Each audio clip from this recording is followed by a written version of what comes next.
Hello and welcome, this is Cheryl. Thank you so much for joining me today. In this video, we're going to open up day 16 of the Spellbinders Crafty Advent Calendar. So if you're not ready to know what's in day 16 yet, save this video to watch for later. So I have a whole playlist here where I've gone through each one of the days of the Spellbinders Crafty Advent Calendar. You can find them in the playlist that this video is in. If you haven't seen the other days, you can go back and watch them. These are great products. They're small products, small die sets, small embossing folders, and they're great for using up scraps. They're also perfect for just taking a moment and pausing during a busy holiday season and just getting a little bit creative. So all of my projects here are nothing super complicated, and I try to use past dies or embossing folders from this calendar for so I try to use them multiple times, so they're great for working well together with each other. So today we have a sentiment die set. It says, "You made my day." So I'm going to combine today's die set with day 3 die set, and that one is a nice floral one. I did my die cutting for those off screen, but I'm going to add just a little bit of extra color to them in just a moment. So I'm using some Purple Mist cardstock here, and I'm die cutting that You Made My Day sentiment, and you can see that they die cut absolutely beautiful. You do want to have a die pick or something to poke those die cuts out of the die set and be nice and gentle with them. I love the font that these are created with, as well as the fact that they are nice and fine. Going to be perfect for so many different cards and using them together. And you can use them just in a row, or you can stack them however you want. So before I start to assemble my die cuts, I'm just going to cut my mats here. So I have a white piece of cardstock that I cut to 4 inches by 5 1/4. And then I'm taking another piece of Purple Mist cardstock, and I'm cutting that to 4 1/8 by 5 3/8, just to get some smaller mats to this, but you could easily go down if you wanted to see that purple mist a little bit more. I wanted the focal point to be on the image as well as the sentiment. So I used an interference pad in yesterday's Crafty Advent Calendar video as well. That one I used on black and white cardstock. Today I'm using a different interference pad, so I'm using pink champagne, and I'm using it on colored cardstock.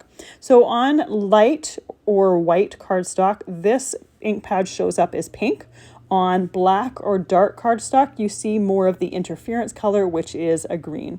So for a lot of these florals, you're going to see the pink, but when you tilt them into the light, you'll see that little tiny bit of green shimmer.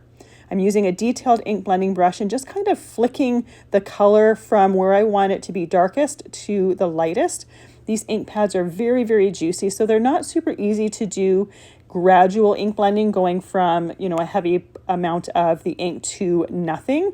So I find that for what I want, the look that I wanted to go for here, using that brush and kind of flicking from where I wanted it darkest to where I wanted it lightest worked the best. Those smaller, or the last flowers that I did there, I just ended up ink blending the whole thing. I didn't really like the way that the ink was looking on that Barely Peach cardstock. So that could be done out of white cardstock and then just ink blend the whole thing. I really love the vibrant color of this one.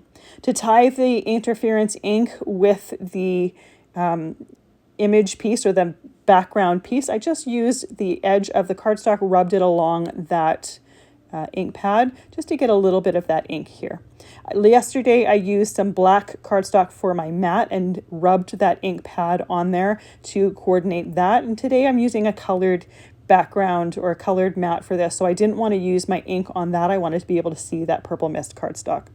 You can see that these dies are very easy to put together.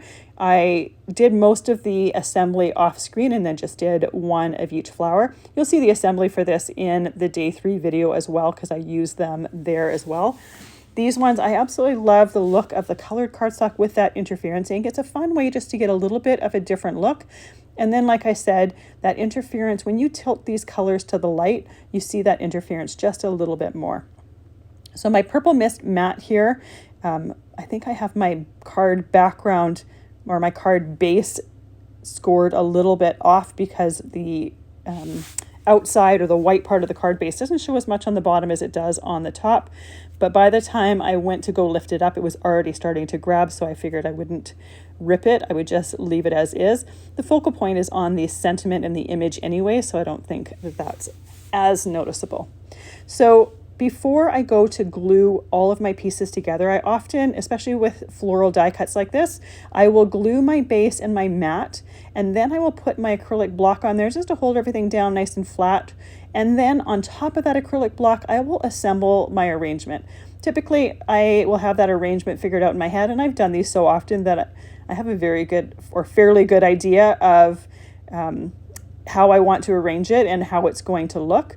But if I'm ever questioning it or wondering if it's going to look how I want, this is how I do it, because the great thing is you can lift that acrylic block off, put it to the side, you have your arrangement right there, you know where everything is going to go, you know how it's going to look, and because that acrylic block is clear, you can see it on that background. This is especially great when you're working on inky backgrounds or whatnot, and you're wondering if your flower is going to show up right or it's going to be how you've envisioned it. I will often do it this way.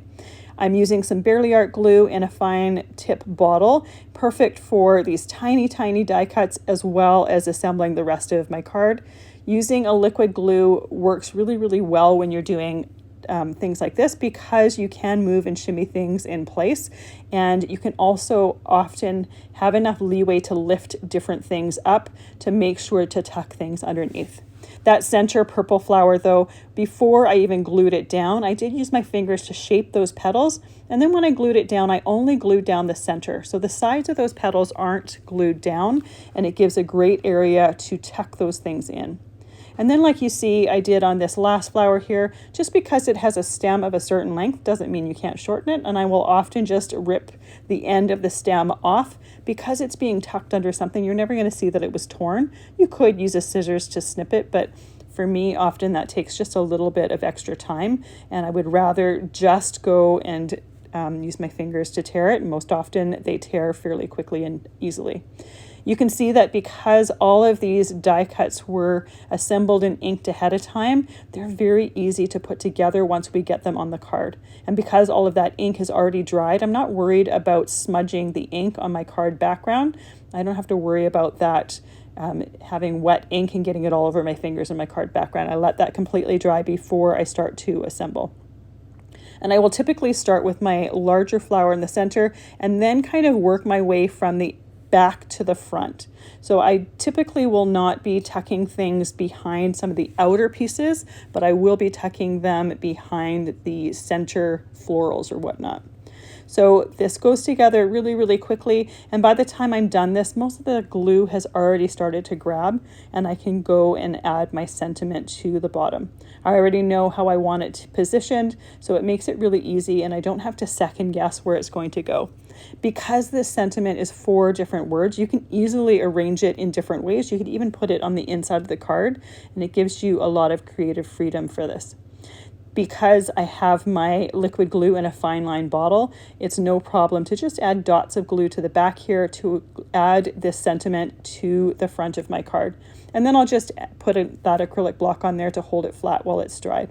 Now you could leave this arrangement as is. It's got some really nice shimmer from that interference ink, but I wanted to add a little bit of shine and dimension. So I put a little bit of glossy accents on top of there and then let it sit to dry. And you can see how it just makes the centers of those inner florals there really pop.